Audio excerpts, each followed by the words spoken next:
All right, and just for everyone in attendance, we're going to give it about 1 to 2 more minutes so we can let any kind of late guests join before we get started. So hang tight. We'll start in just another 1 to 2 minutes.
All right, we'll go ahead and kick it off. Hi, everyone. My name is Angela Foose. I'm the Assistant Director for Development Services here at the City of Reno, and also joining us is Lauren. I'm Lauren Knox. I'm a senior planner here at the City of Reno. Great.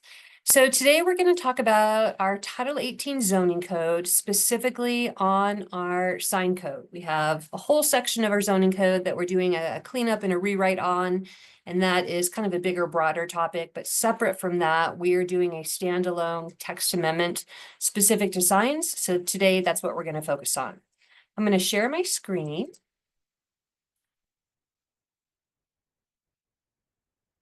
Great. And kind of walk you through some of the changes that staff's proposing and process and timeline of some next steps. So just to give a little bit of history, we have been working on our zoning code for, gosh, a number of years. Back in, I think we kicked it off in 2018, 2019, we hired a consultant, a zoning consultant, to help us basically kind of recraft our zoning code as a whole. And so that work was done and adopted in 2021. As part of that, we wanted to pull signs out and do a separate text amendment because it's such a kind of controversial and unique topic. So we didn't want to do it as part of that, what then was our zoning code kind of update. So back in 2022, council gave us the go-ahead. They initiated a formal text amendment on our sign code. We hired a consultant. That consultant is out of the Midwest. White and Smith is the name of them. They have a background both in land use planning and in law, and have written sign ordinances for other jurisdictions kind of across the country. So we felt that they had a good expertise to help us with this. Initially, we were thinking we would just delete the whole sign code and start fresh. And that was kind of the intent when we hired the consultant to help us. And so one of the first things they did was kick off with just some stakeholder meetings to try and get a better understanding of where the issues are, right? What's working and what's not. So this was back in 2023. We held a number of meetings. We included stakeholders from scenic Nevada, from the billboard industry, from the sign community, and just the general kind of community at large that had any interest or involvement in signs as a whole. And what we found was that our code's actually not as bad as we thought. There's a couple key things that we said we need to clean those up or update those things. And then there's a couple things that we said we probably shouldn't touch at all. So for instance, when we had conversations with Scenic Nevada, their request was that we don't touch anything dealing with off-premise or billboards. There's a long history of lawsuits and kind of some back and forth between the city. And so where it landed is in code today. The intent is not to touch anything with billboards or what we call off-premise signs. Separate from that, we also had kind of an outstanding issue of content neutrality. This is something more at the federal level that regulates jurisdictions to say you shouldn't look at the content of a sign. And so we need to add some language that basically addresses that. Again, simple, kind of easy fix. And then in working with the sign community and our staff, we said, well, where's the confusion? Anytime there's a zoning code, you ask 5 planners, you get 3 different answers. So when it comes to signs, this problem was even more prevalent. So we asked our staff and we asked the sign community who submits sign permits, and we said, what's working and what's not, what's confusing. So between those two groups that use the sign code on a regular basis, we came up with a list of things that don't make sense or that we need to clean up just to help clarify what the intent is or how the code should be administered. So again, not major things. So let's kind of go through now, high level. Some of the key things that jumped out is great. These seem like no-brainers. Number one, when we adopted our current code in 2021, we updated a lot of our different zoning designations. And so within the sign code, we have a whole table here. This is just an excerpt from our sign code. It's not the whole thing, but it's a table that basically says, here's all of our different zoning districts. And then within each district, we have different sign regulations. But when we converted our old zoning code to our new zoning code, there were 5 different zoning districts that did not get included in this table. So that again that's an easy one that, yep, we should create some sign regulations specific to those 5 zoning districts. So they're now going to be added to our table. Specifically, the mixed use airport, that is a designation that we did not have before. And that pretty much covers our Reno Tahoe Airport and the Reno Stead Airport. All of that area is zoned mixed use airport. And you're thinking, well, why does the airport need its own regulations? There's a lot of private parcels as well. So parcels that are not owned by the airport, but they're within that district. So they are privately owned. Most of them have businesses on them. So they need some sign regulations. We took regulations from our industrial sign code and said that's very similar to the types of uses that we allow in that mixed use airport. So those sign regulations are very similar. Separate from that, the next category was the Parks, Greenways, and Open Space, PGOS as we call it. We don't have any sign regulations for PGOS. Most of that is city-owned parks. We do have signs in most of our parks. Most of them just have the name of the park. So we've added some regulations to basically kind of limit, what type of sign and how big those signs can be. And then finally, we have these 3 categories called UT5, UT10 and UT40. That UT stands for unincorporated transition, and that's 5 acres, 10 acres, and 40 acres. Those really are those larger, typically agriculture type of parcels, kind of on the edge of town, more towards the unincorporated Washoe County. We don't have a ton of that land, but some of those parcels do have businesses, whether it's, like a doggy daycare or horse boarding, in some cases, some kind of like winery or agricultural business. And so we've established some sign regulations if you want to put a business on that property. And those are more aligned with residential signs. We didn't put them in a commercial category. Again, a lot of those UTs are really agriculture, kind of further outside of town. So we made them align more with residential type standards. And then next up was definitions. We had a couple areas that we either had to write a definition or just clean up the existing definition. The word monument sign is in our zoning code quite a bit, but we never actually define what a monument sign is. So that comes up again and again as we're reviewing sign permits. We have portions of our code that say this must be a monument sign. And we say, well, if we don't define it, what is a monument sign? So just as an example, we put a picture of a monument sign. That's that McDonald's image. We would consider that to be a monument sign. And that would be opposed to like a wall sign. So a wall sign would be on a building, or a canopy sign. You have a canopy, maybe over a door, over a window, you have a sign on it. Again, different types of signs. So we've clarified monument signs. We also better cleaned up what a pole sign is. There was a lot of questions just interpreting. We would get applications coming in for signs, and maybe the sign code says it has to be a monument sign, and they would submit a pole sign. But because we never really clarified what a monument sign was, there was confusion. Is it a pole sign or is it a monument sign? How do we tell the difference? So we've better identified the difference between those two. And then in terms of freestanding, we also clarified both a monument sign and a pole sign count as freestanding, again, as opposed to a wall sign. So hopefully simple cleanup just helps us as staff interpret the code and helps the sign community understand what the rules are as well. Content neutrality, this is something, again, we don't really regulate. We don't have language in our current sign code that talks about content neutrality. When staff gets a sign permit, there are things that we're supposed to look at and things that we have no jurisdiction to look at. So this clarifies the difference. We can look at the height of the sign and the square footage of the sign and the size of the lettering and those very black and white things. We are not supposed to look at actually the content of the sign itself. When it comes to adult businesses, such as the strip clubs or an adult bookstore, we do have a little bit more flexibility to make sure that it's not, there's not graphics that are above and beyond what would be considered pornography. So we do have the ability to look at that, but otherwise we're not supposed to be looking at content. Now, this does give us the ability to determine if it's an off-premise or on-premise sign. As an example, let's say you had a McDonald's and the sign on the parcel was for a US bank. So we have the ability to look at that and say, well, wait a minute, you're advertising a business that's not on your parcel. We consider that off premise. You can't do that. So this language now would be written into code that gives us that flexibility to look at certain things and to not look at other things.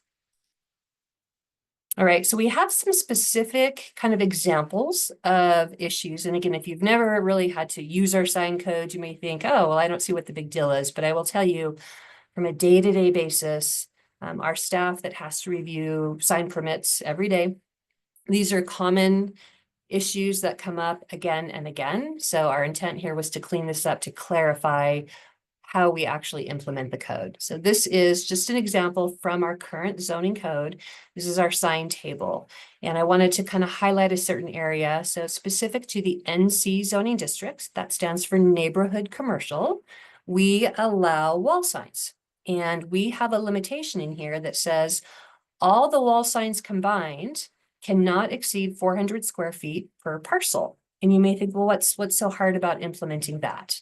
Our challenge is when we have these kind of shopping centers or neighborhood centers where there's multiple businesses on one parcel, it makes it difficult when, let's say, over the course of 20 years, businesses come and go.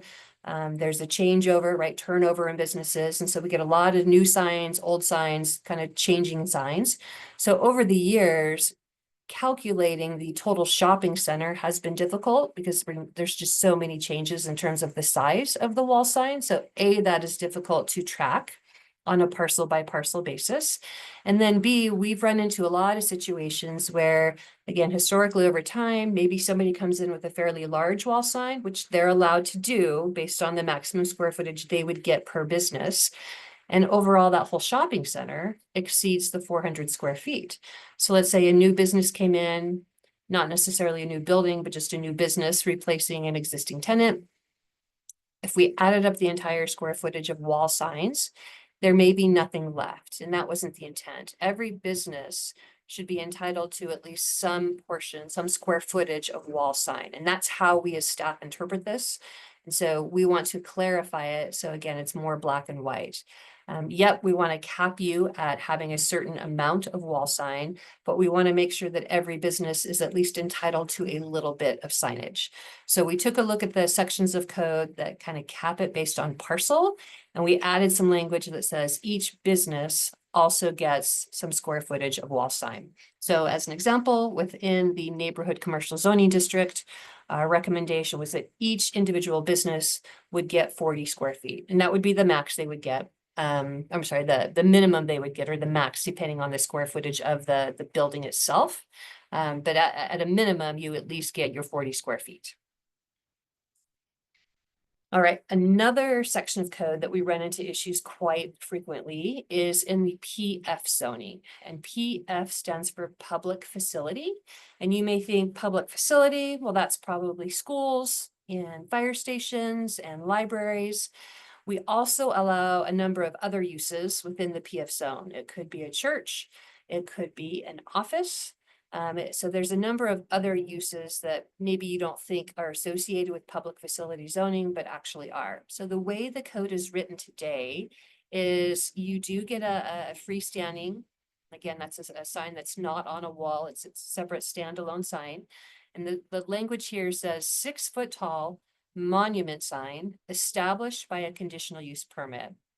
So if you look at that, you think, oh, is that saying that every sign triggers a conditional use permit, which is a public hearing process, takes about 3 months to get through? That was never the intent, that every sign has to go through a conditional use permit, and that is not how staff has interpreted this. The way we've looked at this is like, if you wanted to exceed 6 foot, then you would trigger a conditional use permit. So we went back and we said, okay, so that's one issue. Let's get rid of that conditional use permit requirement and just put a maximum freestanding height. We don't trigger conditional use permits for signs if you want to exceed the sign square footage. That would be a variance. And I will say a variance process, it's a separate application. It does require planning commission approval. And the good thing about a variance is you have to show there's a hardship. So a lot of times for signs, people just say, oh, I want extra signage, so you should just give it to me. And with that variance application, you have to show that there is a hardship. Much harder to prove a hardship when it comes to signs. So again, this kind of puts some limitations that the signs don't get out of control. But what we also said is that public facility zoning, because it does allow for just a wide range of uses, including office, we should probably make it align more with the same requirements of other similar types of zoning districts. So our neighborhood commercial and our professional office, public facility zoning, we tried to align them more with the same standards, again, just to be consistent with the type of business we tend to see. So the proposed language is to get rid of that requirement for a conditional use permit and just put in a max. So an 8 foot tall max for a freestanding sign is what's being proposed, and 60 square feet, and that's specific to a freestanding sign, not a wall sign, freestanding sign, and that would be allowed by right. Again, anyone that wants to exceed this, we're saying the conditional use permit it shouldn't even be an option. You should have to go through a variance like you would in all other zoning districts to exceed signs. All right, and then this one. So I don't even know if most of you know this, but our sign table, while it's has a lot of information, at the end of it, it has 13 footnotes. Now the challenge with so many footnotes is very complicated, and it goes in kind of circular motions of, well, here's the rule unless this, or unless this, or unless this. So it makes it very, very difficult for anyone to read this and actually understand what their sign rules are. So we tried to reduce the footnotes and just put it more in the table of, here's the rules, here's your zoning district, here's how many signs you're allowed in terms of square feet, in terms of freestanding, in terms of wall, make it easier to understand, which makes it easier for us to administer. As an example, the footnote number 5 says in certain zoning districts, you are allowed extra square footage. So we are allowing you to double your square footage of signage if A, you're on an arterial roadway, and B, if the speed limit is more than 35 miles an hour. The challenge with this is the designation of arterial roadway is not consistent. So Reno, for instance, has roadway designations for major arterials and minor arterials. RTC has separate designations for what they consider to be an arterial roadway. And then NDOT also has their own roadway classifications of what they consider to be arterial. So again, from trying to administer this code, it is very confusing for anyone to understand, where can I double my square footage? The other issue is with speed limits. You know, if a speed limit's 35 today, it's very possible that maybe 5 years ago it was higher than or lower than 35. So speed limits change over time, depending on, again, kind of as development happens, things change. So we said, well, are there things we can do to clean this up to make it easier, more consistent? We don't want to get into a situation where we're creating a bunch of non-conforming signs because there's so many kind of what ifs that change. So we condensed these 13 footnotes down to 4 footnotes and tried to make it more easier to understand. So again, the average person should be able to open our sign code and say, I've got a business, here's my zoning district, what are the rules? All right, next up is how we look at entitlement review. Within the sign code, there's a couple different areas that trigger an entitlement review. And an entitlement is something that is not a building permit. You would have to submit an application for either a conditional use permit or a major site plan review or a minor site plan review before you can even submit for a building permit. And we went through and we said, well, they should probably all have consistent standards because each type of application has different findings. And when it comes to signs, we said, well, what findings should be relevant to a sign? If you're looking at a sign, you're looking at kind of the character, the design, really specifically, things you can condition related to a sign, not a use. A conditional use permit is something that would be based on a new use coming to town or on a certain parcel. You would say, for instance, if it's a tattoo parlor shop. So if a tattoo parlor shop was going to move into a parcel and they triggered a conditional use permit, we would look at that use and how it impacts the neighborhood. The use could be, the hours of operation, traffic coming in and out. What are you doing with lighting? Are there any safety concerns? So that would be things that we would look at from a use perspective. When you're looking at signs, it's not a use. Again, it's more of it's a feature, it's a thing. So we're able to look at findings that deal with more of the character and the design of the sign rather than the use of a sign. So our proposed recommendation is just to be consistent. All entitlements related to signs would have to go through that major site plan review. And a major site plan review does require a NAB to review it and does require a planning commission to review it. So ultimately, it's kind of out of staff's final decision-making hands, and it does go to planning commission for them to have an involvement. And then finally, one of the big topics we're looking at is signs related to gaming. So a little bit of history on gaming and signs. Back in 2005, our zoning code, starting in 2005, our zoning code allowed, I would call it almost unlimited signage in certain areas. So if you are a non-restricted, legally established gaming, so a casino, then you would have almost unlimited signage. Now, you are limited to the freestanding signs being at least no more than 100 feet tall. That's about 10 stories, so that's a pretty tall sign. If you want to go over 10 stories or over 100 feet, that required at the time a conditional use permit. And then also within the code, it said that anything within the downtown Reno regional center overlay entertainment district also had the same unlimited gaming signage. So that, I think, is something that the average person probably doesn't know, is that for years, our sign code has said anything within that overlay district, that downtown Reno regional center plan entertainment district, had the same sign standards as all of the gaming establishments. So that designation went away in 2021. We updated our code. A lot of our zoning categories went away or were changed. And so that changed. That designation was no longer in place. And the way that the code was written is we then created a gaming overlay. This was pretty much anywhere in the city where gaming could be permitted. You would still have to go through a conditional use permit for any new casinos, but it's basically an overlay district that says this is where the gaming is allowed to go. It's everything from down by Summit Sierra Mall, where we don't have any casinos, but they have the right to apply in that area because they're in a gaming overlay. It's Atlantis, it's Peppermill, it's GSR, it's Boomtown. So all the general gaming areas is where we now have these gaming overlays. So in our current sign code, we list all the different zoning districts and give you the sign allowances. We also have a category for overlays. So within the gaming overlay, there's an allowance of all the different signs sign square footage you would get.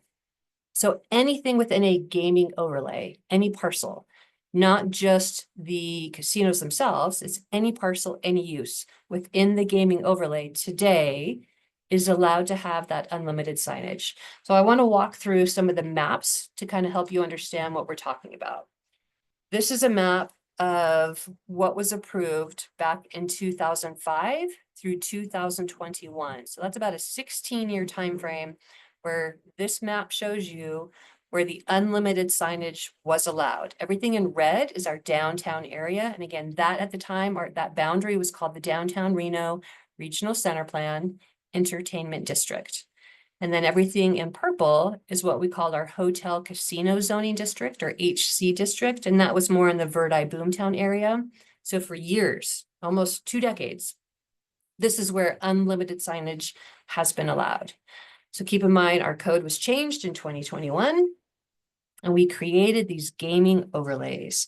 This is a map that shows you all the parcels in the entire city that are in the gaming overlay. The big one is the airport. That's that gaming overlay 3. Above that is the GSR parcels. Then, of course, still our downtown core. And then if you go to the west, you have more of the Verdi area where, again, gaming overlay, casinos are allowed to apply. And then down south, we've got the Tamarack, we've got near the convention center, we've got near the Summit Sierra Mall. So any parcel within that red area today is allowed to apply for that unlimited gaming. There's also language that says if you are a legally established non-restricted gaming facility, so a casino, you can also use that unlimited signage. So that's what is in place today. Staff's proposing to modify that and reduce that and go back to more aligned with what was approved between 2005 and 2021. So this is what today's boundary is of our what's now called the mixed use downtown entertainment district. I will say this boundary is even less than what was in the code back in 2005 through 2021. So this boundary is even smaller than what was there before. So what we're proposing is get rid of allowing all signage in the gaming overlay, take that language out.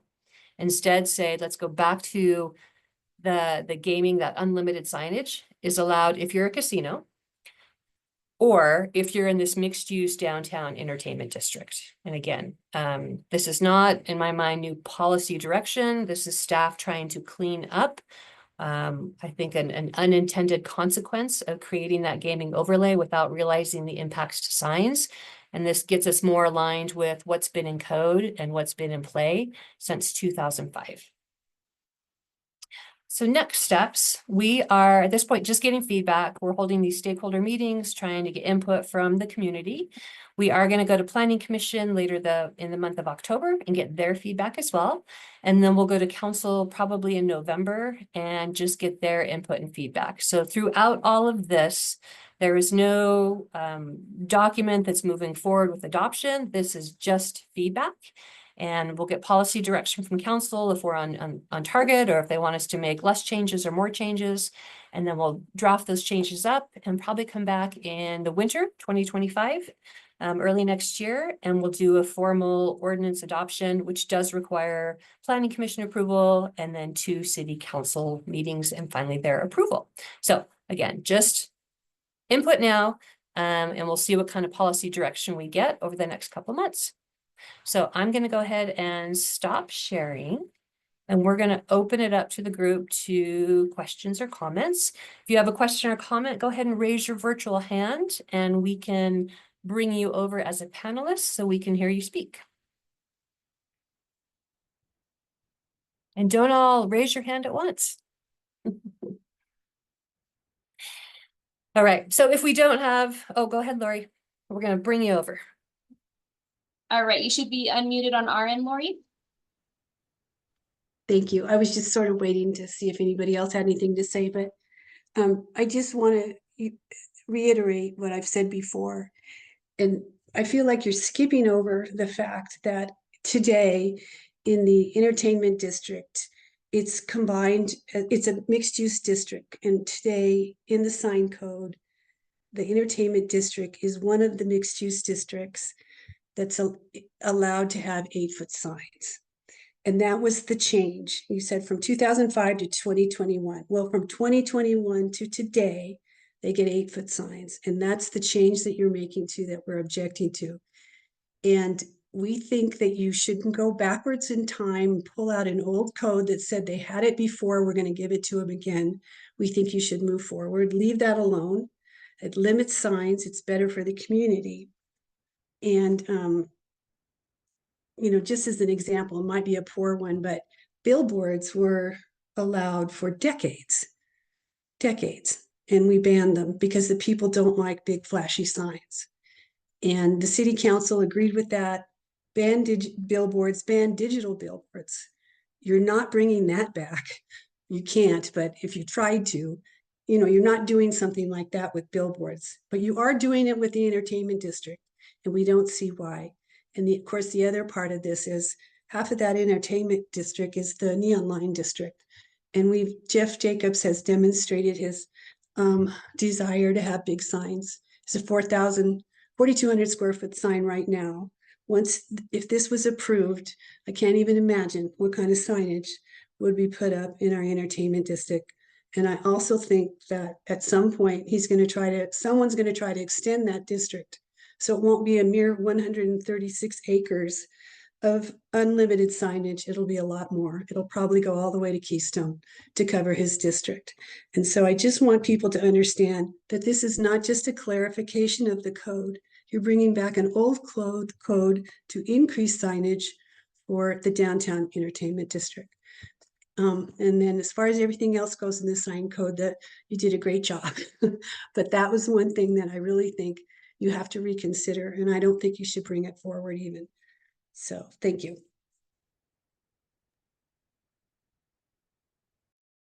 Okay. And just to clarify for the group, I'm going to share my screen and show you the map of our gaming overlay district today. So the downtown today already is in the gaming overlay, so already gets unlimited signage. Nothing, we're not giving them something they don't already have. They have it today. They have had it since 2005. What we're proposing is to take it away from all the parcels in the rest of the gaming overlay and keep it in the downtown, which they can do today. So anyone in downtown today can have unlimited signage up to 100 feet tall and unlimited wall signage. They can do that today. They have been able to do that since 2005. We're not giving them something that they don't already have. All right. John Hara, you are unmuted on our side. Hi. I would like to thank you guys for having the stakeholder meetings to get input from the public. But I'm wondering how many people in the public have been participating? What kind of a turnout are you getting for these workshops? They've been very small attended. Yeah, and I know that I've been at this for a long time, way before, since 2000 with the ballot initiative. And in 2011, and we took a survey about whether or not people wanted to see, and this is pertaining to billboards right now, but I'll let you know in a second why it pertains to what we're talking about. Anyway, 66% of the respondents said that this was Reno voters, said that they did not want to see a billboard from their home or from their office. So we took another survey in 2017, and that number had risen to 80%. So I guess my point here is that as we're talking about content neutrality, it even underscores the fact that with digital signage especially, the infrastructure is the same, the power demands are the same, the sizing is the same. They're effectively digital billboards once you get to a certain size. But and they're way more intrusive than static signs that we've all gotten used to everywhere in the country, everywhere in the world.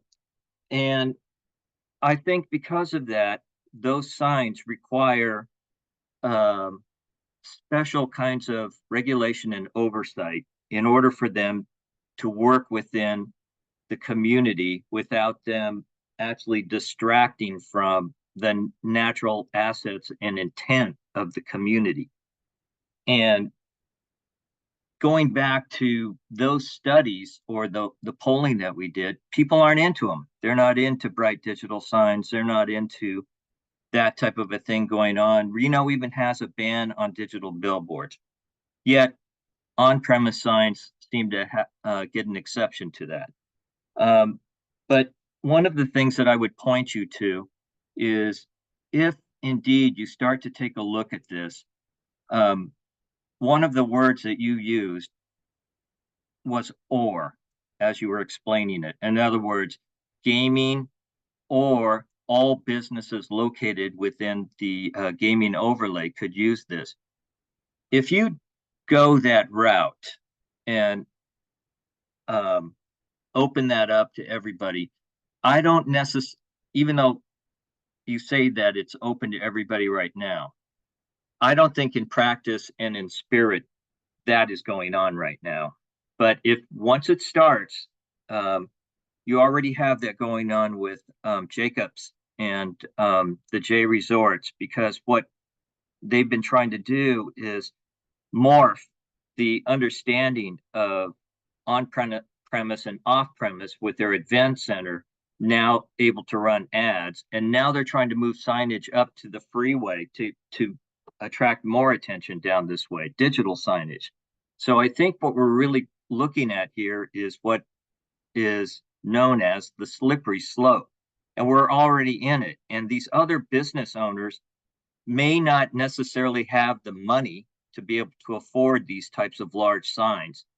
But if you're already kind of like chipping away at the edges of what's allowable on some of these signs with Jacobs properties, then wouldn't you be able to do that inside of the overlay district? So I would say simply take away the word or and eliminate that and leave it as gaming, just as a simple solution. The other thing too is just getting back to the lighting issue. I think it's insane what's going on with the giant signs that are starting to be placed up around here. We made the point a long time ago, and with just the brightness levels, and those brightness levels on those giant signs, even with the motion and things like that, are a danger to drivers. And, there's all kinds of studies out there, but I will point you to, we're lucky enough to already have a study done in Washoe County and the city of Reno that accounts for some of this stuff that you would be able to see. And it's the Veridian Group in November of 2014 did a study called Report on Digital Sign Brightness. And it was a report done for NDOT, Washoe County, Reno, and Sparks. And I think that would give you a lot of information about what I'm talking about in terms of safety of signs, and how Reno is actually, and Washoe County is way outside of what's normal right now, even now with those signs that we've allowed. I mean, we are 12 to 13 times brighter than what is recommended by experts for safety. And this is being measured by a knit gun. And then we're 22 times greater than what a normal sign is, like at 150 nits or something like that. So basically, Reno and Washoe County are even brighter than 5 to 6 times brighter than what is going on in New York State.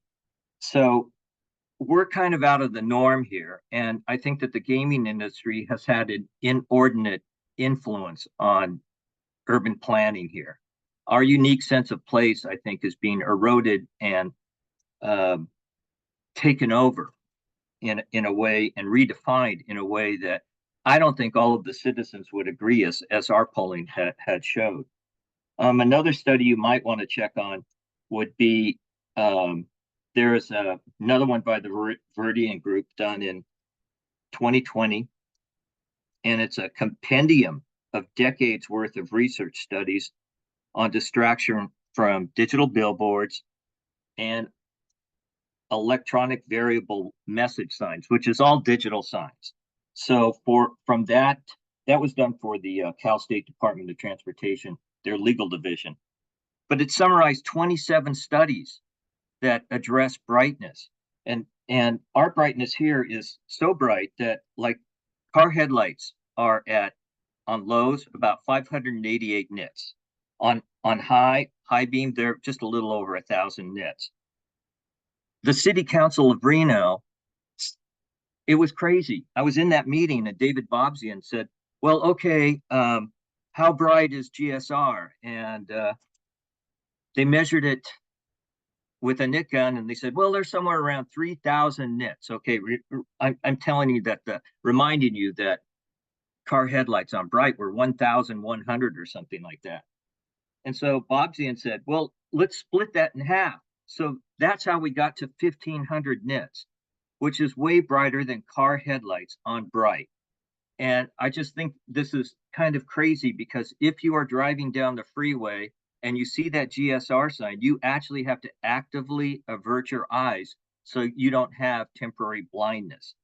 And that is for the normal driver. But when you have aging populations, there's all kinds of studies about there how long it takes for their eyes to reacclimate to ambient brightness.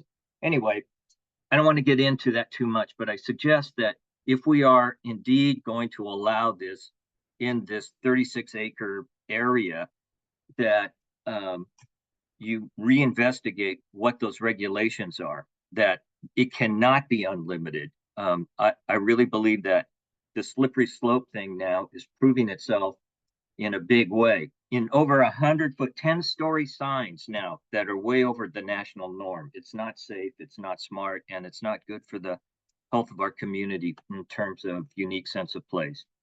That's it. Thanks, John. Thank you. Okay, Sue, I have unmuted you on our end.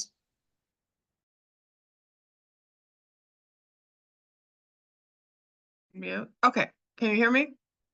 Okay, I wanted to, what is the size of the Jacobs sign? Sure. You're not sure? No, I mean, off the top of my head, I don't know any square footage of any signs. Okay, so when we're talking about the size of signs that you're wanting to approve, is that the size of the Jacobs sign, or do you know how big that sign is gonna, I mean, So, Jacobs is a casino. It was the Sands before, now it's Jacobs. So Jacobs is a casino. All casinos get the unlimited square footage. okay, continuing. We're not changing that. We're not proposing any changes to that. Because we're trying to bring a lot of residential into the downtown area. So we're building these high rise and for us, multifamily housing units. And if the old Harris building goes into residential, and then you've got all these signs, it seems to me like your scale of what it is you're trying to do and repurposing the downtown area and the inner circle of McCarran Boulevard, which is mostly where these unlimited gaming areas are, and where people can have these digital signs, they seem to, that doesn't seem to go together, because you're going to have more residential that are maybe not going to want to have all that light and sign pollution around them. It's just a thought, because it seems like that's going in different directions. Gotcha. And then the other thing is in the PF designation, you went from 6 feet to 10 feet or to 8 feet. Correct. And why the extra height? We looked at the type of uses that are in PF zoning, and again, looking at,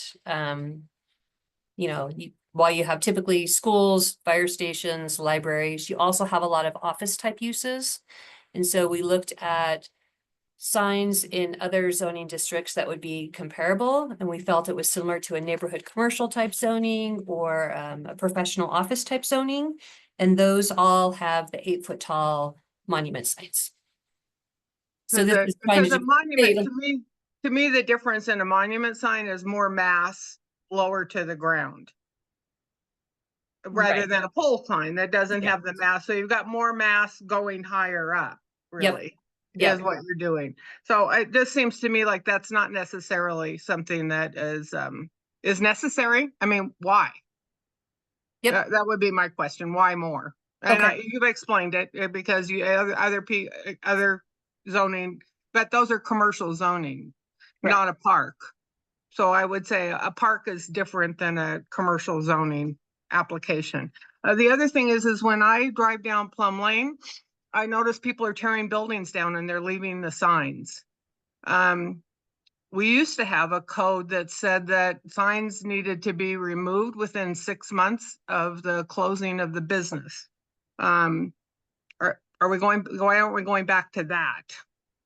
I think for the most part, it's probably a code enforcement issue. We don't actively go out and look for code enforcement issues. We wait for complaints to be brought to us. So definitely if you are seeing locations where there's signs and no buildings, I definitely encourage you to fill out, we call it just a Reno Direct. You can do it online, and then we can have code enforcement go out and cite them, and we can get that taken care of. Okay, so people that have torn down a car wash and it still says the car wash is there, because it looks to me like they're preserving the sign because in their mind, that sign is going to be useful in their redevelopment of that location. So it still is in code that signs have to be removed within 6 months. Lauren, do you know if that's in today's code? In that specific realm, I haven't looked at that necessarily. Yeah. There aren't any changes that we're making to code regarding that in this round. But in terms of what changed from previous code to that 2021, that code rewrite, I'm not sure on that piece specifically. I can definitely look into that though. Yeah, I Okay. just found it. It is in code today, and there's no changes proposed. So yes, that does apply. We're not proposing to change that. So signs do need to be removed. Yep.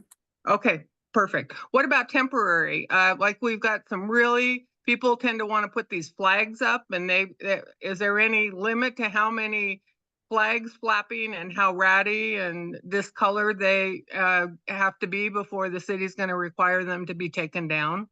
Yeah, we do allow temporary signs, I think for up to 95 days. That's not changing. All signs are supposed to be in, I would call it orderly condition. So that hasn't changed as well. If you see a sign that is in bad condition, whether it's temporary or permanent, fill out a Reno Direct and we can send someone out to address it. Okay, so you will take those down Uh-huh. or require they be taken down. We will let the owner know that a citation will be issued unless they get it taken care of. Okay, good. And I want to reiterate what Lori and John have said in that the brightness of the signs, if you drive the freeway out at Boomtown, John was talking about GSR, Boomtown has got to be way over the brightness. I don't know if that's a billboard or if it's a whatever it is, but that sign is so bright that it's blinding. And I don't know if you've got people, once again, are you having people go out with the knit guns and telling you how bright these signs are? No, I mean, our staff is not, again, from a code enforcement perspective, we are based on complaints. So if you file a complaint, somebody will go out and review it, but we are not proactively doing anything anywhere in the city unless we get complaints. We have tons of complaints about every issue. So just to clarify, there's lots of things that we have a whole code enforcement team to go after, but definitely if you see something that you feel is not correct when it comes to brightness, we can send a code enforcement officer out to check the nits. Okay, thank you.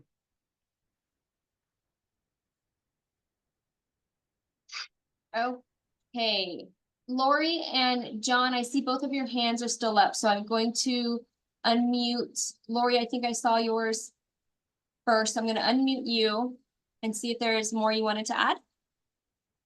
Yeah, I just wanted to follow up on Angela's follow-up, and that is that on the one hand, you say that the mixed-use entertainment district has always had the casino signs, and in 2021 it changed, and when it changed, of course, it was added in with the mixed-use districts for 8-foot signs, but it was in an overlay, so it always had the casino signs, but that overlay, those overlay districts were never meant to have casino. Every property was not ever meant to have casino signs. So do you see what I'm saying? On the one hand, they aren't allowed to have it, but the overlay is there, so they are allowed to have it, but the overlay was never intended for them to have it. So that's all I'm trying to say. And so what you're saying is you go back in code and say they were supposed to have, they've had it in the past, we're going to give it to them again, and we're going to change the gaming overlay so nobody else gets it except for them and the casinos. And that's what I'm saying is wrong. And I don't think you're explaining that to people, that it is in code now, they only get 8-foot signs with the overlay that says they get any kind of sign, which has never been intended. And I wish you would explain that to people, but I know that that's just the way it is. So I just wanted to clarify. Thank you. Okay, and John, I've unmuted you on our end. Okay, yeah, I just forgot to mention, is, in working with your consultant, is there ability for you guys to go out and poll at all to find out what the citizens of Reno, in other words, to cast a wider net, to try and really find out from more people how they feel about unlimited signage and especially digital signage? Because my feeling is that if you go out there, it'll be consistent with the stuff we found years ago, and that is that people are not into it at all. They're really not into that. And in fact, they really have a problem with it. It's one of the most common complaints with any traffic organization or entity, is one, brightness of signs, and two, flashing in motion. So all, all, all you're running the risk of is introducing more of that into our environment. But so if you could poll, I think that would be great. It'd be good for the city council to know that as well. Where do the citizens of Reno really stand? Thank you. Thanks, John.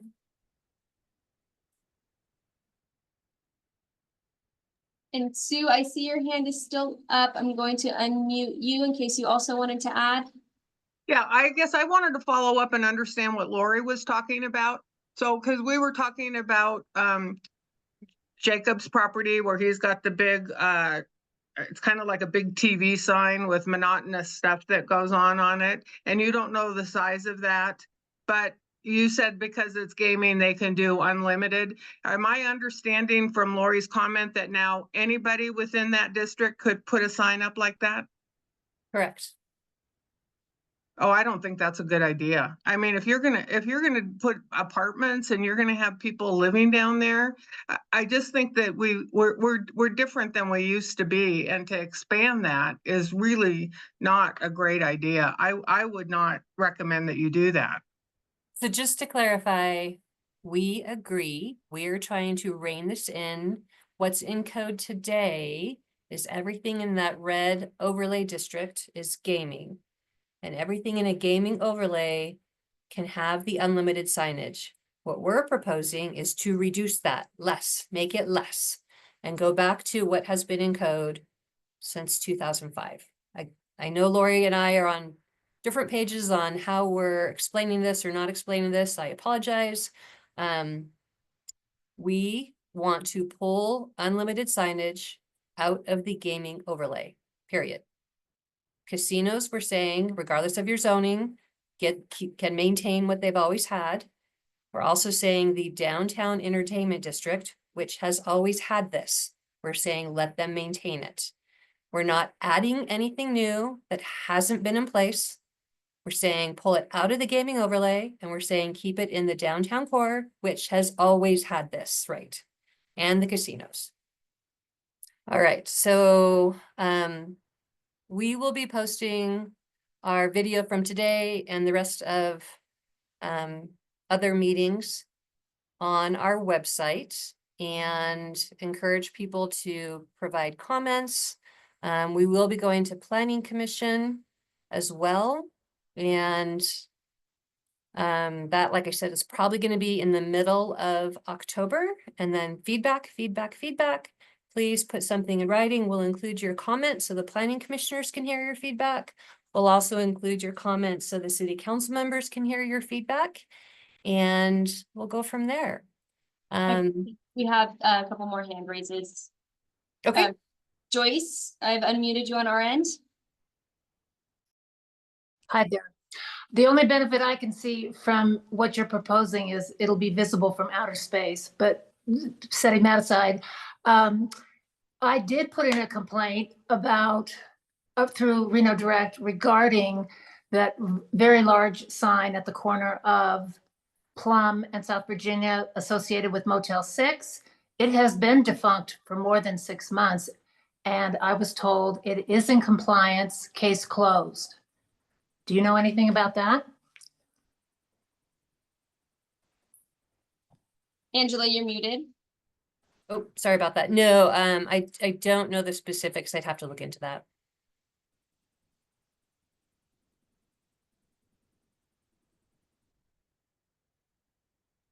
All right, and Sue, I have unmuted you on our end.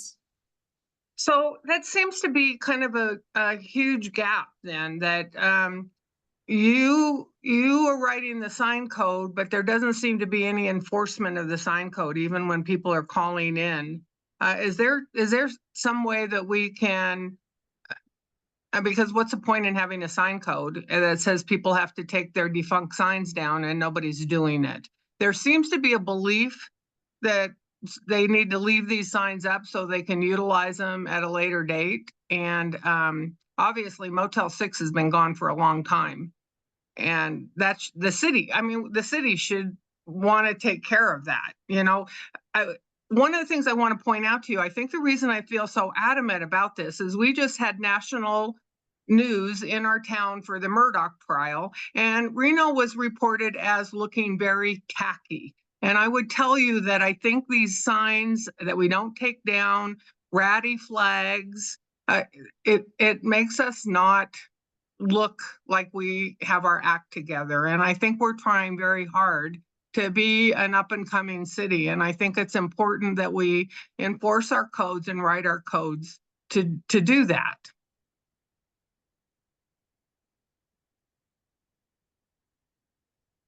Okay. All right, lots of good feedback today. And like I said, we still have another 6 months or so, probably 4 months, to review more public feedback and make sure that these concerns are shared with our council, who kind of make the policy decisions and budgetary fiscal decisions on hiring of more code enforcement, if that's what's needed to deal with signs. So encourage you to put your comments in writing and we can include that. All right, so we are at the 1 o'clock window and I appreciate everyone taking the lunch hour. Like I said, definitely stay tuned, watch the planning commission, participate if you choose to, same with city council, and we will see where this goes. Hope everyone has a great rest of your Friday and a great weekend. Thanks so much. Thanks, everyone.